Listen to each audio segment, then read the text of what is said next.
श्रोताओं, ब्रह्मा जी भी कृष्ण जी की लीलाएं देखकर शंका में पड़ गए तो उन्होंने भगवान की किस प्रकार परीक्षा ली, ये मैं आज आपको असुरों के वध की कहानियों के बाद बताऊंगी। सभी श्रोताओं को मेरा यानी नीलम का प्यार भरा नमस्कार। आप सभी का स्वागत है मेरे YouTube channel untold mythological stories पर। श्री कृष्ण लगभग 3 वर्ष के हो गए थे। अब वे ये हट करने लगे कि दूसरे गोपों के समान गाय चराने जाया करेंगे। अंत में उनके हट से विवश होकर वृजराज श्री नंद बाबा ने उनको ग्वाल बालकों के साथ छोटे बछड़े चराने की आज्ञा दे दी। नंदगांव के पास के वन में गोप कुमारों के साथ श्याम सुंदर बछड़े चराने जाने लगे। वन में अपने सखाओं के साथ वे बछड़े चराते हुए अनेक प्रकार के खेल खेलते थे। एक दिन कंस का सेवक वत्सासुर बछड़े का रूप बनाकर बछड़ों में आकर मिल गया। वह चाहता था कि अवसर मिलने पर श्री कृष्ण को मार डाले। श्याम सुंदर ने उसे देखते ही पहचान लिया कि वह असुर है। बड़े भाई बलराम जी को भी इसका संकेत उन्होंने किया। फिर धीरे धीरे उसके पास गए और झपट कर उसके दोनों पिछले पैर तथा पूंछ हाथ से पकड़कर असुर को सिर के चारों ओर घुमाकर एक मोटे वृक्ष के ऊपर पटक दिया। इससे उसके प्राण पखेरु उड़ गए। कंस का दूसरा सेवक बकासुर, जो कि पूतना राक्षसी का भाई था, बड़ा भारी बगुला बनकर व्रज में एक सरोवर के किनारे आकर बैठ गया। जब गो बालक बछड़ों को पानी पिलाने के लिए उस तालाब के पास पहुंचे तब पर्वत के शिखर के समान भारी बगले को देखकर डर गए। इतने में ही उस बगले ने लपक कर श्री कृष्ण चंद्र को अपनी चोंच में उठा लिया, लेकिन उसके मुख में जाते ही श्री कृष्ण अग्नि के समान गर्म हो गए। बकासुर का मुख जलने लगा। उसने झटके से श्री कृष्ण को उगल दिया और फिर चोंच से उन्हें मारने झपटा। श्याम सुंदर ने उसकी चोंच पकड़ ली और नीचे की चोंच पर चरण रखकर ऊपर वाली चोंच हाथ से पकड़कर ऊपर उठाते हुए बकासुर की चीर डाला। सब बालक असुर के मारे जाने से प्रसन्न होकर अपने सखा श्री कृष्ण की प्रशंसा करने लगे।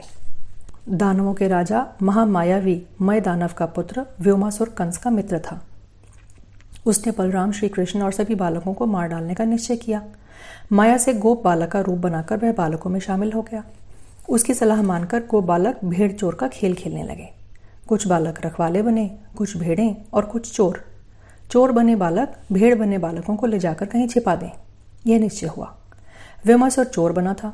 वह भेड़ बने बालकों को और अवसर मिलने पर चोर बने बालकों को भी पकड़कर उठा ले जाता और एक गुफा में डालकर उसके द्वार पर भारी चट्टान से बंद कर दिया देता था।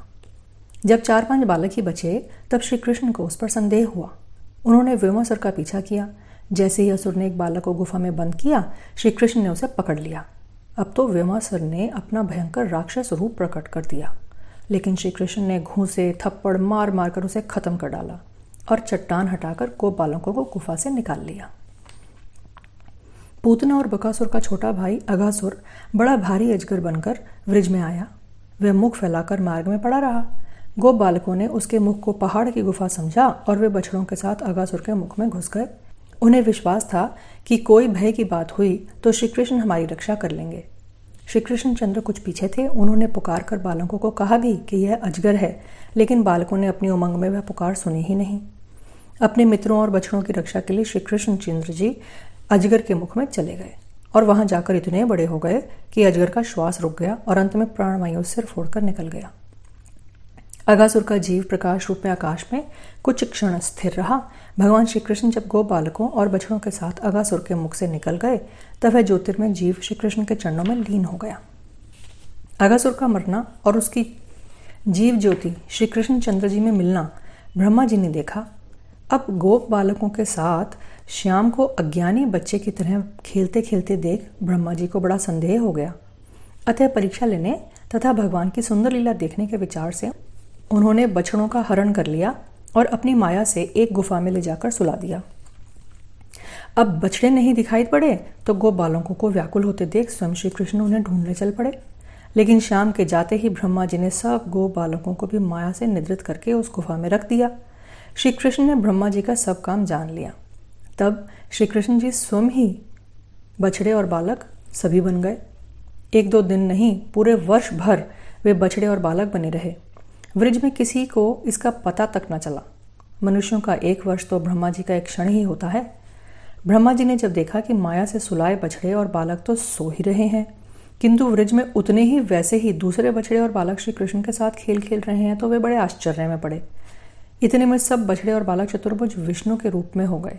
थोड़ी देर में वे सब अदृश्य हो गए और अकेले श्री कृष्ण दिखाई पड़े। ब्रह्मा जी ने हंस से उतरकर श्री कृष्णचंद्र के चरणों में गिरकर क्षमा मांगी, स्तुति की और सब बछड़े तथा बालक लौटा दिए। श्रोताओं, जो ये श्री कृष्ण जी की लीला मैं आपको सुना रही हूँ, मेरी आप सभी से विनती है कि आप इन्हें जब भी सुने तो मन में श्री कृष्ण के अद्भुत रूप का ध्यान करें। राधे राधे। ईश्वर आप सभी श्रोताओं की मनोकामनाएं पूरी करे।